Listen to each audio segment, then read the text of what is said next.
শবে মেরাজে কোনো রোজা বা আমল আছে কিনা দয়া করে কোরআন হাদিস থেকে আমাদেরকে বলবেন।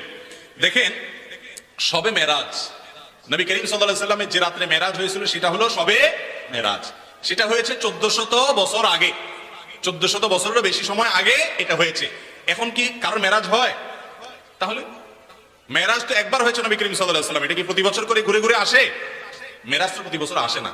হ্যাঁ, যেই রাতে তার মেরাজ হয়েছে প্রতি বছর ওই রাত ওই তারিখটা যদি ঘুরে আসে ওটাকে মেরাজ বার্ষিকী বলা যেতে পারে।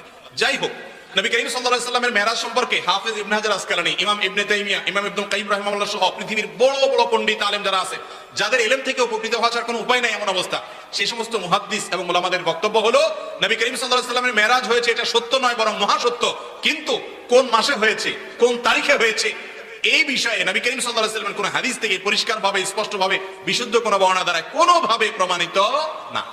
আমরা যারা 27 তারিখকে, রজবের 27 তারিখকে শবে মেরাজ উদযাপন করি, আমাদের এই উদযাপনের কোনো ভিত্তি নাই।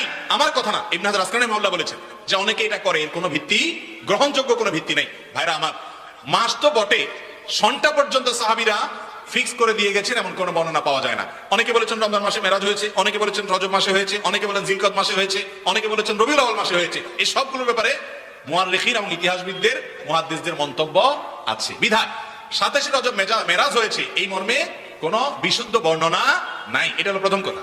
নাম্বার 2, দ্বিতীয় কথা হলো মেরাজ রাসূল আকরাম সাল্লাল্লাহু আলাইহি ওয়াসাল্লামের জীবনে হয়েছে হিজরতের আগে মক্কা, এরপরে তিনি মদিনায় হিজরত করে আসছেন, আর অনেক বছর বেঁচে ছিলেন, সাহাবীরা বেঁচে ছিলেন, খোলাফায়ে রাশিদিন বেঁচে ছিলেন।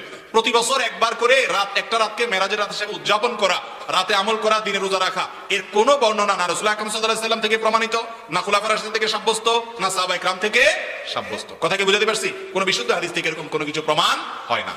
যেই রাতটা ফিক্সই না, সেখানে সে রাতে আমল আবার দিনে রোজা রাখা কিভাবে প্রমাণ হতে পারে? বিধায় শবে মেরাজ কেন্দ্রিক কোনো রোজা অথবা কোনো নামাজ রাত জেগে করার নির্দেশ কোরআন অথবা হাদিস থেকে সাব্যস্ত বা প্রমাণিত নয়। কথা কি বুঝাতে পারছি?